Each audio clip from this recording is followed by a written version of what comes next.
Nós vamos abrir a palavra de Deus, nós estaremos meditando em Eclesiastes capítulo 5, do versículo 8 até o versículo 20, para a nossa edificação. Estamos seguindo aqui a exposição deste livro maravilhoso, que mostra que a vida só faz sentido na presença de Deus. Então abra sua Bíblia com alegria nessa passagem para a nossa edificação. E hoje nós iremos falar sobre a vaidade das riquezas. É o título desta passagem, é o tema desta passagem para a nossa edificação. Vamos ler esse texto. Convido os irmãos mais uma vez para que você possa se colocar em pé. Convido você que está em casa para que possa acompanhar a leitura na sua Bíblia ou na tela aí do seu computador, da sua televisão, do seu smartphone, do seu celular. Vamos estar lendo esse texto para a nossa edificação. Diz assim: se vires alguma província opressão de pobres e o roubo em lugar do direito e da justiça, não te maravilhes de semelhante caso, porque o que está alto tem acima de si outro mais alto do que o explora. E sobre estes há ainda outros mais elevados que também exploram o proveito da terra, e para todos até o rei se serve do campo. Quem ama o dinheiro jamais dele se farta, e quem ama a abundância nunca se farta da renda. Também isso é vaidade. Onde os bens se multiplicam, também se multiplicam os que dele comem. Que mais proveito, pois, tem os seus donos do que os verem com seus olhos. Doce é o sono do trabalhador, quer coma pouco, quer muito, mas a fartura do rico não deixa dormir. Grave mal vi debaixo do sol, as riquezas que seus donos guardam para o próprio dano. E se tais riquezas se perdem por qualquer má aventura, ao filho que gerou, nada lhe fica na mão. Como saiu do ventre de sua mãe, assim nu voltará, indo-se como veio, e do seu trabalho nada poderá levar consigo. Também isto é grave mal, precisamente como veio, assim ele vai. E que proveito lhe vem de haver trabalhado para o vento? Nas trevas comeu em todos os seus dias, com muito enfado, com enfermidades, indignação. Eis o que eu vi: boa e bela coisa é comer e beber e gozar cada um dos bens de todo o seu trabalho, com que se afadigou debaixo do sol, durante os poucos dias da vida que Deus lhe deu, porque esta é a sua porção. Quanto ao homem a quem Deus conferiu riquezas e bens, e lhe deu poder para deles comer e receber a sua porção e gozar do seu trabalho, isto é dom de Deus, porque não se lembrará muito dos dias da sua vida, porquanto Deus lhe enche o coração de alegria. Vamos repetir o versículo 10, todos juntos? Quem ama o dinheiro, jamais dele se farta, e quem ama a abundância, nunca se farta da renda. Também isso é vaidade. Vamos orar. Pai querido, fale conosco, ó Deus, que a Tua palavra possa encher o nosso coração de conhecimento, que a Tua palavra possa mostrar para nós as vaidades da vida, Senhor, as vaidades da injustiça, vaidades, ó Deus, do dinheiro, e que nós possamos desfrutar do bem que o Senhor tem nos dado, comer, beber e gozar do fruto do nosso trabalho. Ó grande e poderoso Deus, que o Senhor possa nos ensinar a melhor forma de viver à luz da Tua palavra, olhando acima do sol e buscando a luz que vem do sol da justiça. Toca na nossa vida, Senhor, que o Teu Santo Espírito que inspirou essa passagem possa trazer vida à nossa vida e edificar o Teu povo, no nome de Jesus, para a glória de Jesus. Amém. Poder sentar, meus irmãos. Nós vivemos em um mundo movido pelo desejo insaciável de possuir. Nós queremos sempre ter mais e mais. As pessoas medem o valor da vida pelo saldo bancário, aquilo que você tem. Alguns chegam a dizer que o homem vale o que tem. Pela marca da roupa, se a roupa é de marca famosa, pelo tamanho da casa, se a casa é luxuosa, ou pela posição social, o poder que ela assume na sociedade, num cargo público, num cargo político. Porém, quanto mais o homem tem, mais ele quer, e menos ele dorme. O sábio Salomão, meus irmãos, em Eclesiastes 5, observou essa realidade séculos antes de nós. Ele viu ricos e pobres, poderosos e oprimidos, e chegou à conclusão de que o dinheiro, ele promete felicidade, promete realização, mas entrega o vazio. E neste texto, ele nos convida a olhar além das riquezas e descobrir a alegria que só Deus pode dar. Porque a vida só tem sentido quando Deus é tudo na nossa vida. A grande ideia dessa passagem é que a verdadeira satisfação da vida não está nas riquezas que nós possuímos, mas em Deus, que nos dá poder para desfrutar de tudo com alegria e contentamento. O texto se divide em 3 partes, das quais aqui o pregador revela a vaidade da injustiça, a vaidade da prosperidade e a dádiva do contentamento. Nós podemos ver nos 2 primeiros versículos lidos, versos 8 e 9, a vaidade da injustiça. Salomão inicia essa sessão falando sobre a corrupção sistêmica da sociedade, mostrando que o problema da injustiça não é novo, não é incomum. Verso 8, vamos ler a parte A do versículo, todos juntos? O que diz o texto aí? Se vires em alguma província a opressão dos pobres e a perversão do direito e da justiça, não te maravilhes de semelhante caso. Então veja, que ele está dizendo que não fique surpreso com a injustiça. Se você vê um caso desse, citado aqui por Salomão, não fique achando que isso é incomum, extraordinário, não. Isso não significa, meus irmãos, que nós devamos aceitá-la, mas que devemos entendê-la como uma expressão da queda humana. Por um só homem entrou o pecado no mundo, pelo pecado a morte passou a todos os homens, porque todos pecaram. Esse mundo que nós estamos vivendo é um mundo injusto, é um mundo que tem os valores inversos à vontade de Deus. A injustiça é o sintoma de um coração corrompido, tanto nas pessoas quanto nas instituições. Vivemos em um mundo, meus irmãos, manchado pelo pecado. Um mundo onde a sede de poder e de lucro prevalece sobre a compaixão e a verdade. E Eclesiastes nos chama a lucidez, que o mal não é exceção, é parte do sistema humano sem Deus, do homem corrompido, que não ama Deus, que não respeita Deus, que não tem temor de Deus.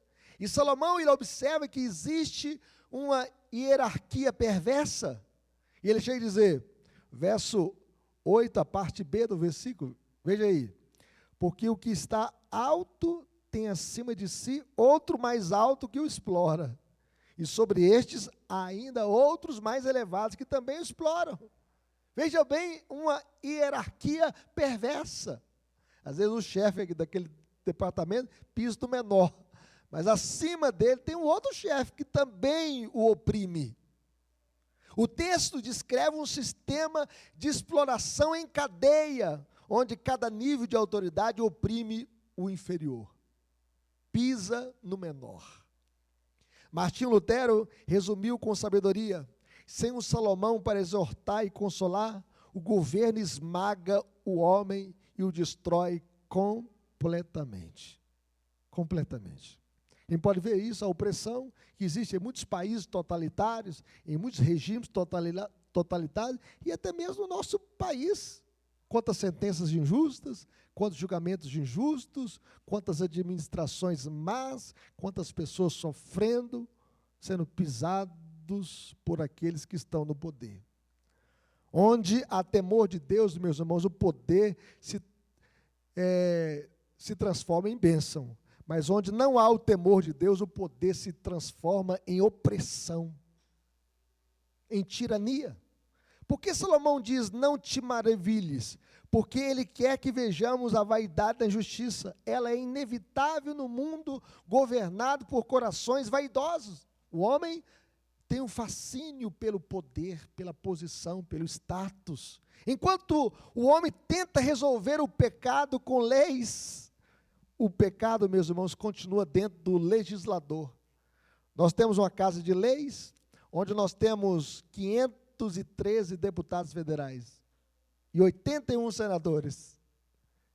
Eles também são pecadores, e muitas vezes eles fazem leis para o seu próprio bem, não pensando no povo, mas pensando neles mesmos. A injustiça, meus irmãos, é uma expressão coletiva do egoísmo humano. E aqui nós podemos perceber que enquanto o homem busca reformar o sistema continua formado por homens ímpios. E essa injustiça não está apenas nos palácios e parlamentos, está também nas pequenas decisões, nas pequenas empresas, nos negócios desonestos, na omissão diante do sofrimento alheio.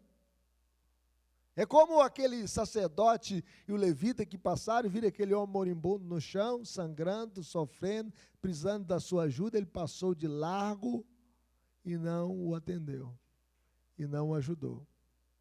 Muitas vezes nós somos assim. Nós fechamos os olhos para a realidade daqueles que sofrem, daqueles que padecem.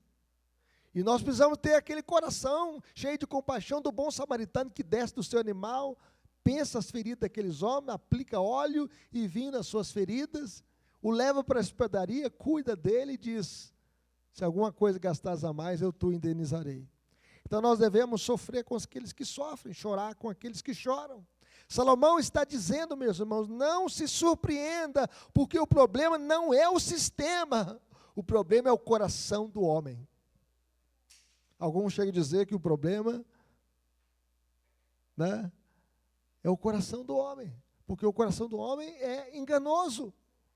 O proveito da terra é para todos, até o rei se serve do campo. Vamos ler o verso 9 todos juntos? Vai aparecer aí na tela aí. O que diz aí o texto? O proveito da terra é para todos, até o rei se serve do campo. A gente pode perceber, às vezes alguns meninos acham que o leite vem na caixinha, né? O leite é industrializado, sim, mas o leite vem lá do campo. O arroz, o feijão vem do campo. O texto mostra aqui que o proveito da terra é para todos, daquilo que a terra produz, seja os legumes, as verduras, o leite, a carne, vem do campo. E até o rei se serve do campo. É por isso que os nossos governantes precisam ser amigos do campo, amigo do agro, amigo da pecuária, porque senão nós não teríamos o quê? O pão de cada dia. O proveito da terra é para todos, até o rei se serve do campo. E esse versículo pode ser lido, meus irmãos, de duas maneiras. Primeiro, positivamente, como a lembrança de que um bom governante deve cuidar da terra e do povo, promovendo justiça e prosperidade para todos. Nós devemos orar por bons governantes, bons prefeitos, bons deputados, bons governadores, bom presidente da república, nós devemos orar por eles. E negativamente, como a denúncia de que até o rei, aquele que deveria proteger o povo, tira proveito daquilo que pertence ao povo. Então nós podemos ver com muitos impostos, oprimindo as pessoas, distribuindo o erário público só para a sua classe política, para a sua elite política.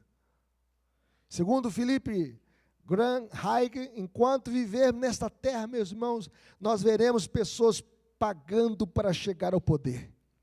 Existem muitas pessoas que chegam ao poder, às vezes financiadas pelo narcoterrorismo.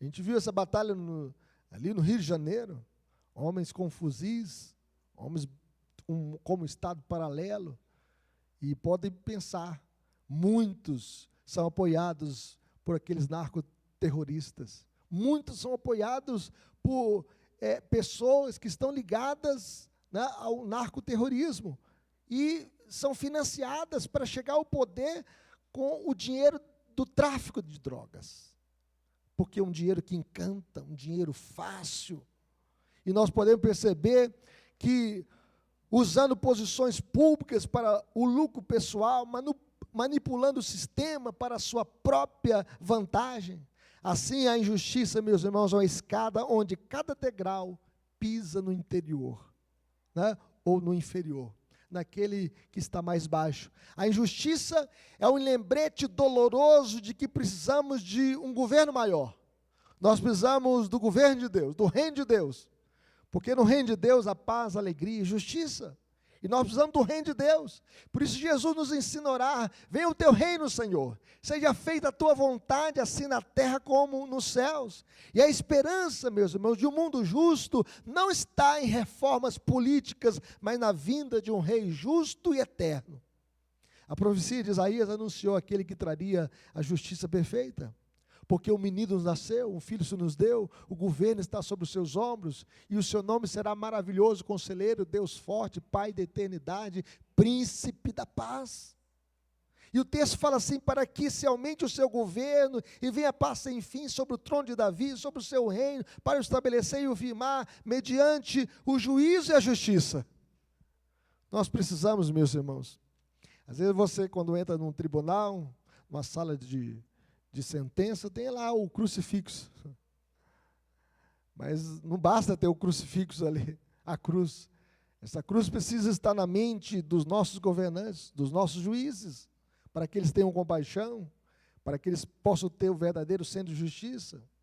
Não basta, ter esse crucifixo apenas do palácio do Planalto, precisa estar no coração dos nossos governantes, para que eles possam ter o governo de Deus sobre os seus corações, para que eles possam prezar pela honestidade e pela verdade. Nós devemos orar para que o Cristo eterno possa reinar nos corações, porque somente Cristo pode pôr fim à vaidade da injustiça. Ele não governa explorando, mas servindo. Ele não toma do povo, mas ele se entrega pelo povo. Foi assim que Jesus fez. Ele se entregou por nós. Na cruz, o justo foi oprimido para libertar os injustos. E no seu reino não haverá corrupção, nem lágrimas. Enquanto os reis deste mundo exploram os seus povos, Cristo é o rei que se dá pelo seu povo, que se entrega pelo seu povo para resgatá-lo. Nós não estamos mais debaixo da tirania do pecado, porque Jesus, o Rei, nos libertou, meus irmãos. Nos libertou das amarras do pecado, da injustiça, da maldade, e só Cristo pode resgatar vidas e tirar pessoas debaixo da opressão. Por isso ele diz: vinde a mim, todos que estáis cansados e sobrecarregados, e eu vos aliviarei. Só Ele pode. Quantas pessoas estão debaixo do jugo do pecado? Pessoas escravizadas nas drogas, pessoas escravizadas pela sede de poder, pessoas escravizadas pela sua própria injustiça, amarradas pelos seus próprios pecados. E Jesus diz: conhecereis a verdade, e a verdade vos libertará. Mas, em segundo lugar, meus irmãos, a vaidade da prosperidade. Depois de descrever a corrupção e a opressão em níveis sociais e governamentais, o pregador aqui, ele desce para o nível pessoal. Ele desce para o seu coração. Ele desce para a sua pessoa, para a minha pessoa. A questão já não é mais o poder político, mas o coração humano. E ele trata aqui da ilusão da prosperidade, mostrando que o amor ao dinheiro é uma armadilha que nunca sacia.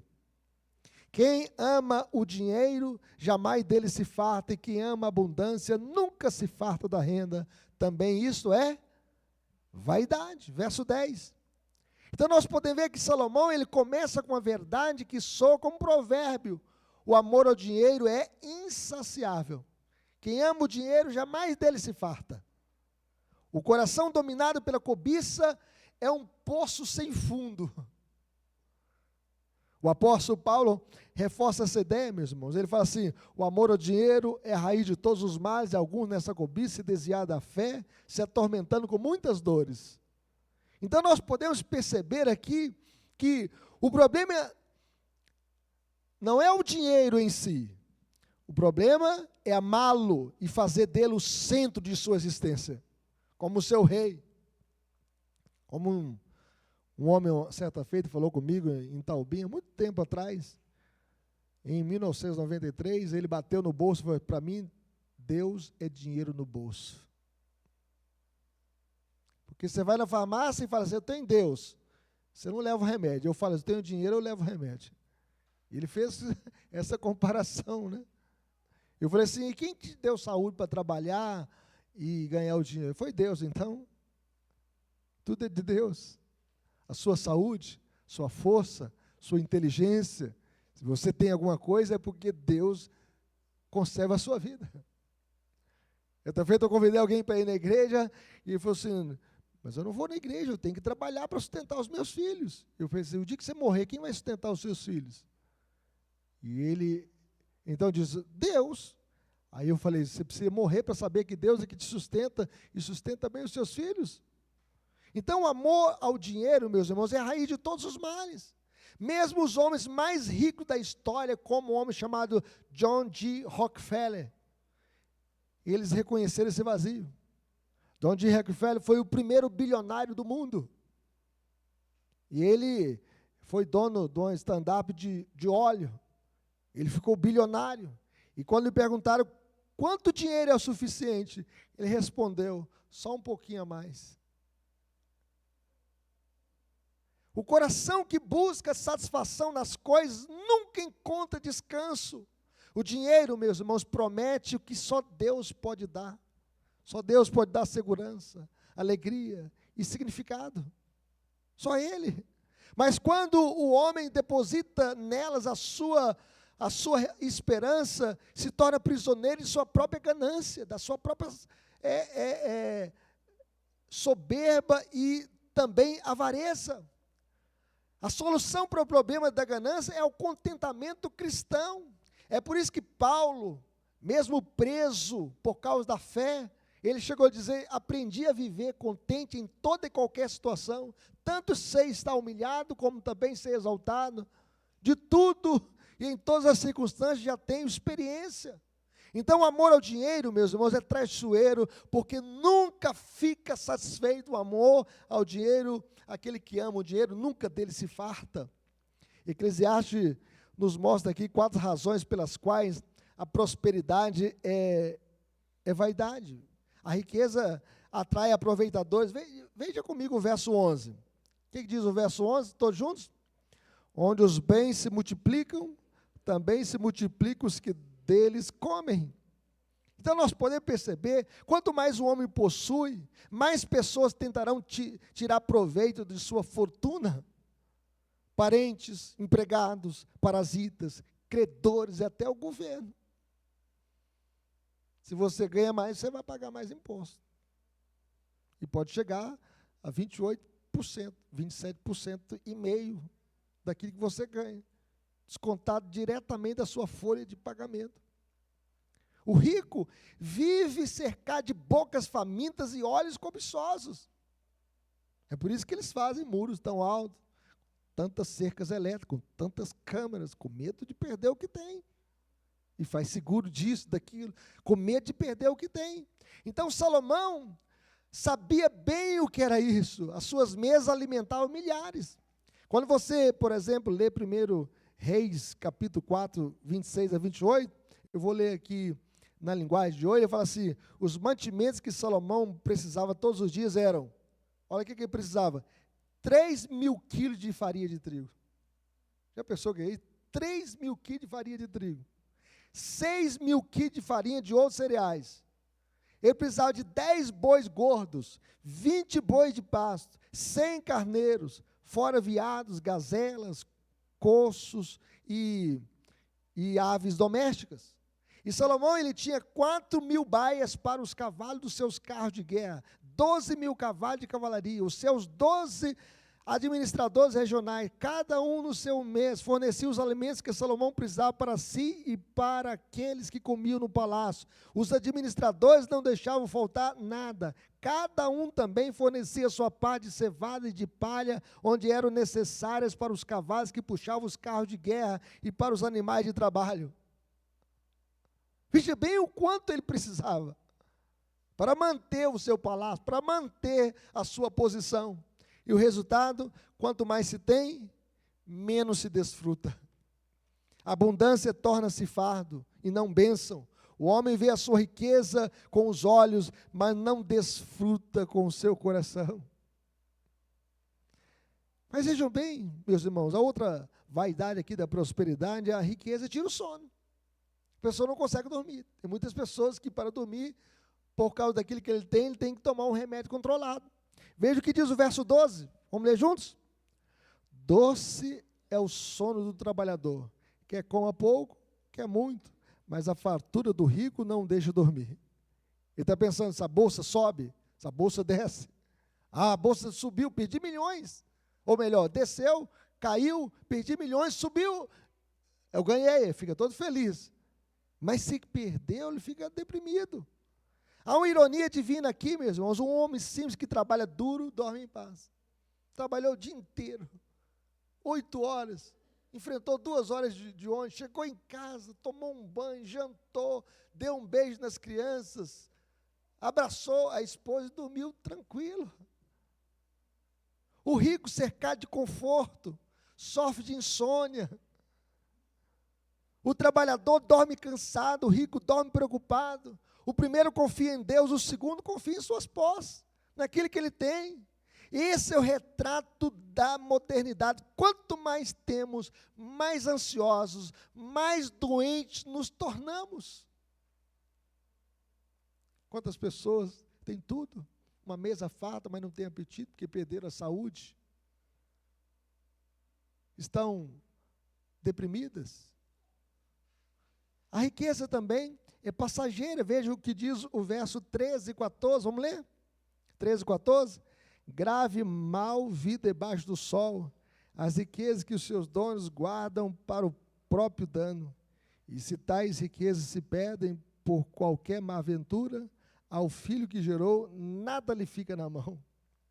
Então aqui o pregador ele conta a história de um homem que acumulou riquezas em abundância, mas perdeu em um mau negócio. E o exemplo que Salomão dá aqui é de um pai que perdeu tudo e o filho não terá nada.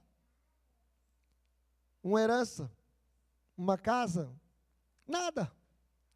E esse texto é uma parábola viva sobre a instabilidade da vida e do mercado. O mesmo Deus que dá, ele pode tirar. Martinho Lutero comenta o seguinte, vai aparecer aí na tela, eu coloquei aí, por favor, vamos ler comigo essa frase de Martinho Lutero. Não colocaram, não? Não, então beleza, eu vou citar aqui. Deus permite, meus irmãos, as riquezas nas quais as pessoas confiam para causar a ruína daquelas que as possuem. Diz assim, Deus permite as riquezas nas quais as pessoas confiam para causar a ruína daquelas que as pessoas possuem. Em outras palavras, Lutero está ensinando o seguinte, quando a riqueza substitui Deus no coração, ela deixa de ser bênção para ser maldição. Quando o dinheiro se torna ídolo, ele mesmo se transforma em instrumento de disciplina divina. Segundo Hernando Dias Lopes, o dinheiro é volátil. Ele tem asas. E não raro as bate para fora do ninho. O dinheiro vai embora. Os ricos da época de Salomão estavam sujeitos a prejuízos severos. Quer ver como o naufrágio de navios mercantes? A pessoa enchia o navio, levando as suas mercadorias, aí tinha um naufrágio e perdia tudo. E até mesmo a vida. O ataque de caravanas de camelos no deserto. A peste que assolava nos campos, como a peste bubônica, que matou 1/3 dos habitantes da Europa.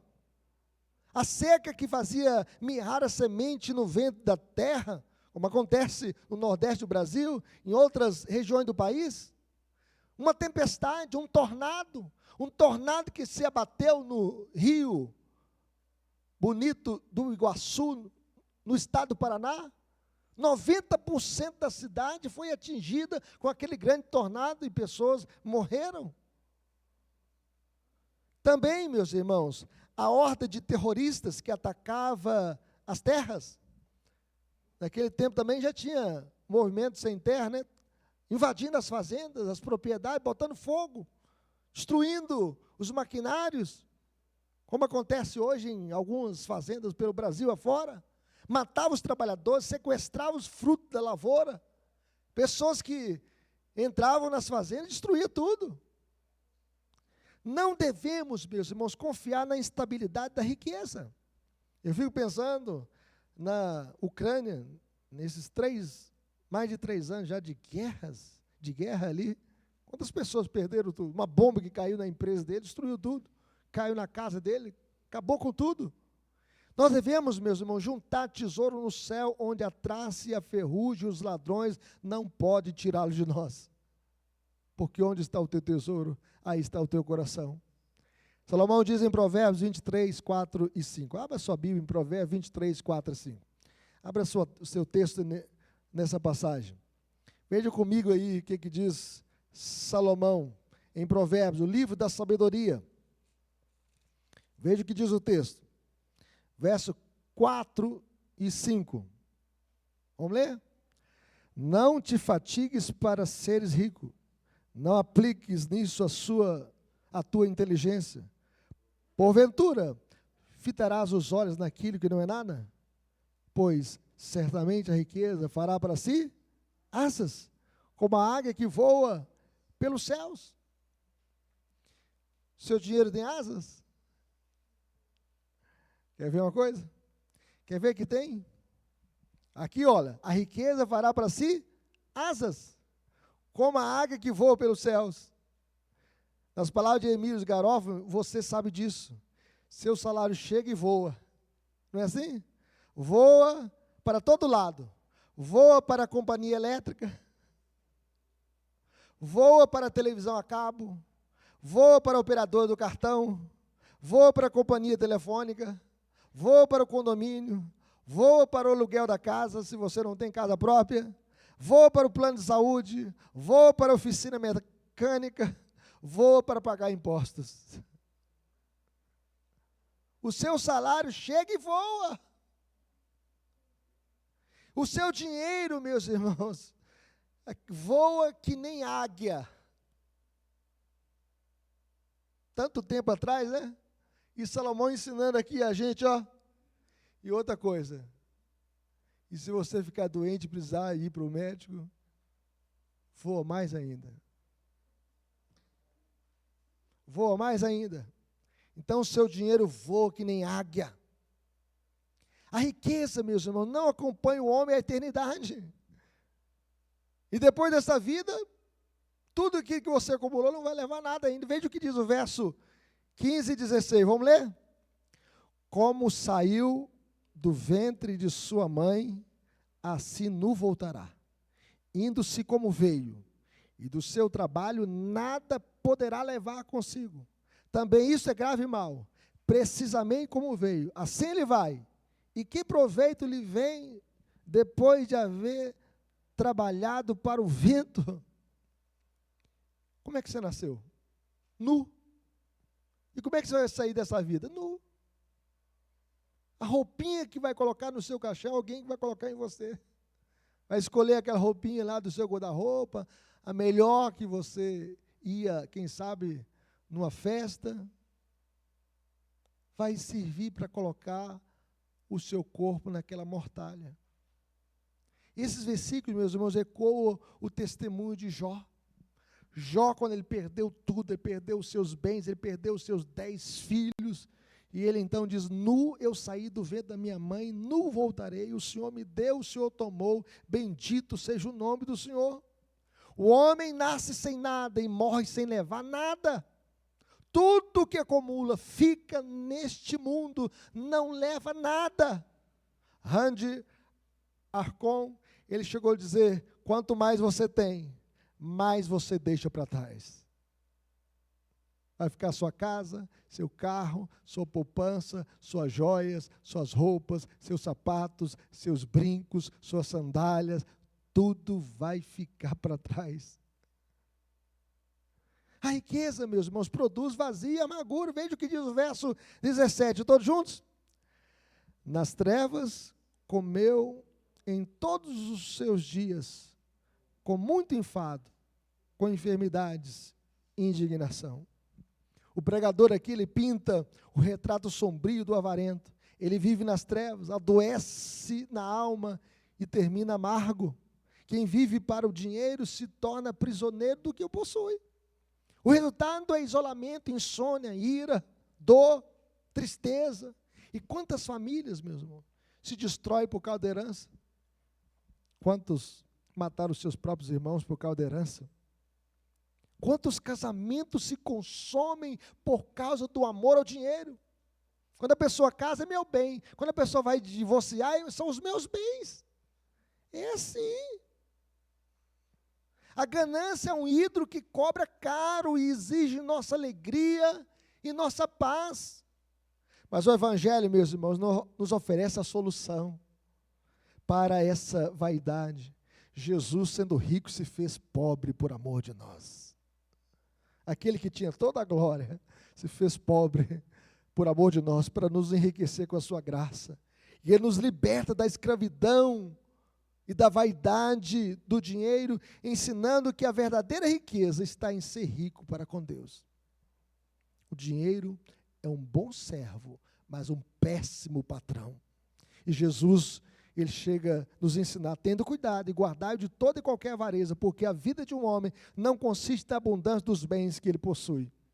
Jesus citou isso para um homem que veio e falou: olha, mestre, faça que o meu irmão possa dividir comigo a herança. E Jesus então citou: a vida de um homem não consiste na abundância dos bens que possui. E Jesus então conta uma parábola, dizendo: o campo de um homem produziu com abundância, e ele colheu tanto que ele não tinha como colocar no seu celeiro, porque o celeiro era pequeno, em face da abundância dos bens, dos frutos da sua terra. Então ele destruiu aquele celeiro, fez um outro maior e colocou no celeiro grande todos os seus bens, todos os seus mantimentos, e diz: come, regala-te, porque tenho muito para muitos dias.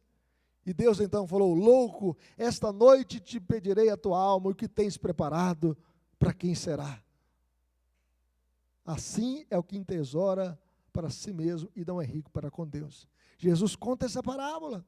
Jesus então nos mostra, meus irmãos, que a vida de um homem não consiste na abundância dos bens que possui. Mas quando Cristo reina no coração, o dinheiro deixa de ser senhor e volta a ser servo. A prosperidade sem Deus é um poço seco, mas o contentamento em Cristo é fonte de paz, de alegria e de felicidade. Mas finalmente, meus irmãos, a dádiva do contentamento. Veja o que diz os versículos 18 a 20. Nós podemos ver aqui que depois de mostrar a vaidade da injustiça, a vaidade da prosperidade, o pregador encerra essa sessão mostrando o caminho da verdadeira felicidade, o contentamento que vem de Deus. Veja o que diz o verso 18, vamos ler comigo? Eis o que vi, boa e bela coisa é comer e beber, e gozar cada um do bem de todo o seu trabalho, com que se afadigou debaixo do sol, durante os poucos dias da vida que Deus lhe deu, porque esta é a sua porção. Então Salomão chama boa e bela coisa, é o simples ato de desfrutar do fruto do próprio trabalho. E aqui nós podemos ver que ele trata-se de receber com gratidão que Deus nos concede, seja muito ou pouco, nós devemos agradecer a Deus, fácil ou suado, sabendo que tudo é uma porção dada pelo Senhor, é aquilo que Deus tem te abençoado, fruto do seu trabalho. Então agradeça a Deus. Então essa perspectiva, meus irmãos, transforma o modo como nós enxergamos o dia a dia, como nós enxergamos o cotidiano.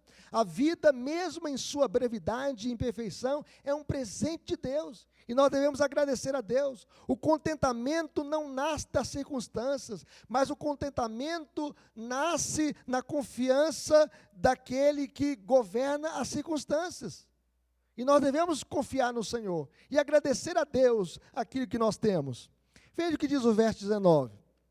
Quanto ao homem, a quem Deus conferiu riquezas e bens, e lhe deu poder para deles comer e receber a sua porção e gozar do seu trabalho, isto é dom de Deus. Então não é pecado ser rico, não é pecado ter bens, não é pecado ter riquezas. O pecado é ingratidão, o pecado é avareza. Aqui está o segredo: não basta possuir bens, é preciso ter o poder de desfrutá-los, e esse poder vem unicamente de Deus. Então o pregador já viu muitos ricos que possuem muito, mas desfrutam pouco. O problema não está nas dádivas, mas em buscar nelas o que só o doador pode dar, só Deus pode dar. Por isso, meus irmãos, a idolatria da riqueza é tão trágica, porque a idolatria das riquezas transforma as bênçãos em maldição, os dons em fardos. Então, o coração que teme a Deus, ele recebe as coisas com gratidão e liberdade, não como dono, mas como mordomo. Você, quando olhar para a sua casa, eu não sou dono da minha casa, eu sou apenas mordomo. Eu não sou dono do meu carro, eu sou apenas mordomo. Os bens que eu tenho, eu sou apenas um administrador. Quem é dono de tudo é Deus. Por que Jó não tirou a sua própria vida quando ele perdeu tudo? Porque Jó era apenas um administrador dos bens que Deus tinha dado para ele. Por isso ele diz, nu eu saí do ventre da minha mãe, e nu voltarei. O Senhor me deu, o Senhor tomou, bendito seja o nome do Senhor. É por isso que algumas pessoas, quando perdem algum bem na vida, como na época do plano cruzado, o dinheiro foi travado, e as pessoas não puderam movimentar as suas contas, muitas pessoas tiraram a própria vida, por causa do amor ao dinheiro. Eu vi a história de um fazendeiro que vendeu a fazenda, querendo movimentar o seu dinheiro todo no banco, porque naquele tempo a poupança pagava 100%. Você tinha 1 milhão, dobrava para 2 milhões.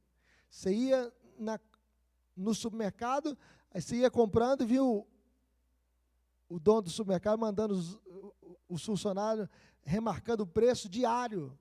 Quem lembra dessa época aqui? O preço era remarcado diariamente, por causa da inflação. Então, este homem, quando viu que o dinheiro dele travou todo, e ele não poderia movimentar o seu dinheiro, ele tirou a sua própria vida. É isso, meus irmãos, que nós podemos ver aqui que o apóstolo Paulo nos ensina. Deus nos proporciona ricamente todas as coisas para o nosso aprazimento. Então, o cristão maduro, ele entende que desfrutar da vida não é mundanismo, mas adoração. Você tem que cultuar a Deus. Cultuar a Deus quando cada refeição, cada dia de trabalho e cada descanso se torna oportunidade para louvar o Deus da alegria. Quando você agradece a Deus o pão de cada dia, agradece a Deus pelo seu trabalho, pelo um trabalho digno que você realiza.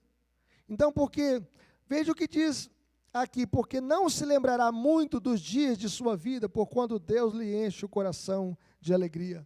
É o que diz o verso 20. Então, essa é uma das declarações, meus irmãos, mais belas de Eclesiastes, porque o pregador está dizendo é que quem vive satisfeito em Deus, deixa de viver atormentado pela vaidade da vida.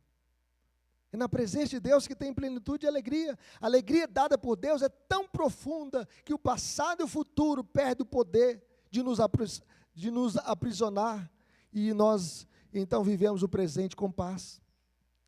Existem muitas pessoas que estão vivendo o passado. Eu já disse aqui que quem vive o passado é professor de história. Tem muitas pessoas remoendo o passado. E outras pessoas estão projetando coisas que eles nem sabem ainda, vivendo o futuro.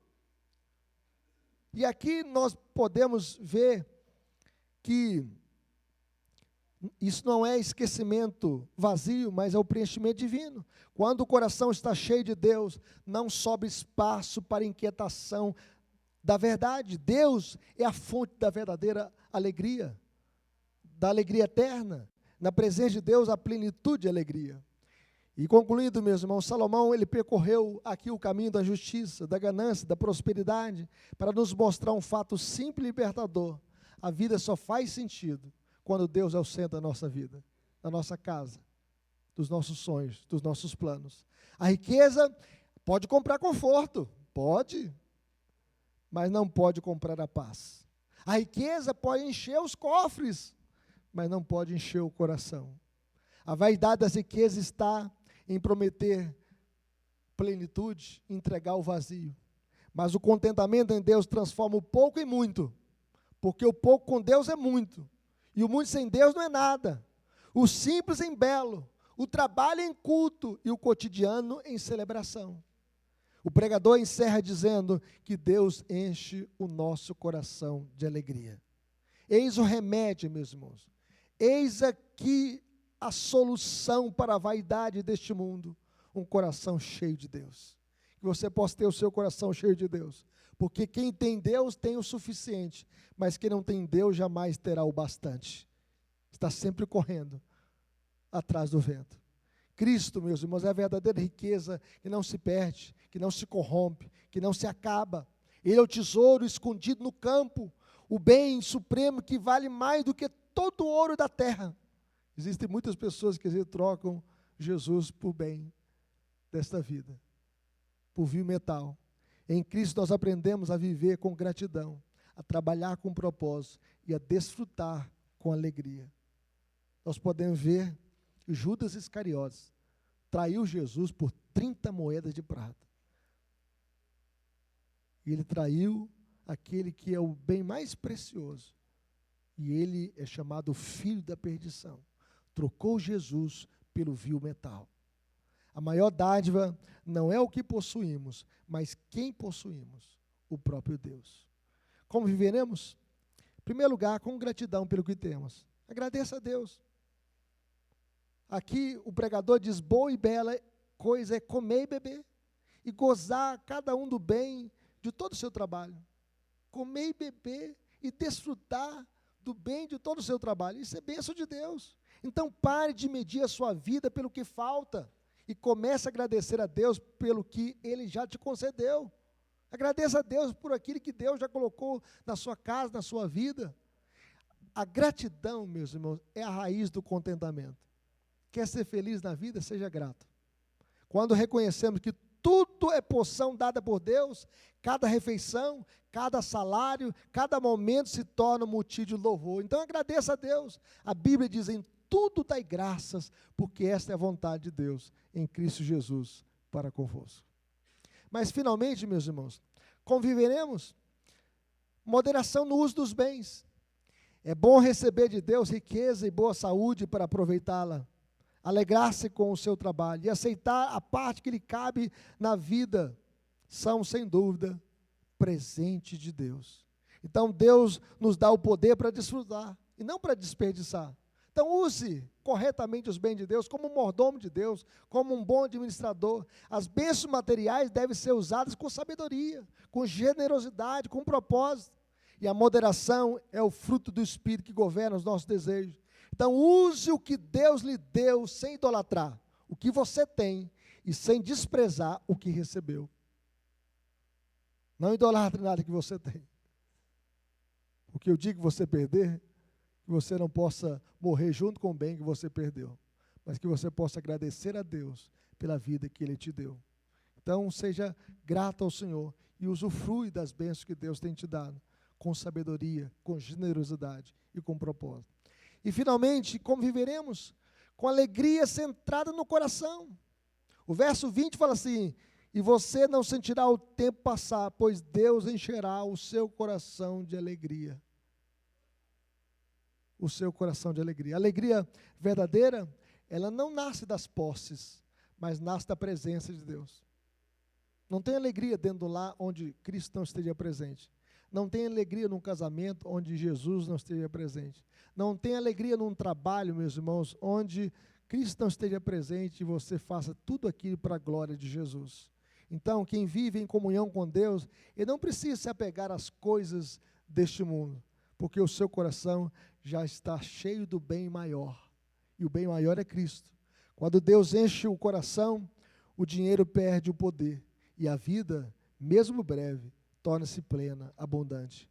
Porque Jesus disse o seguinte: o diabo veio para roubar, matar e destruir, mas ele veio para nos dar vida e vida em abundância. Então lembre-se, a riqueza passa, o contentamento permanece.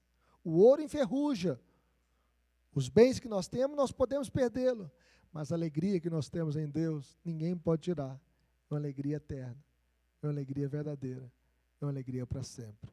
Que Deus nos abençoe.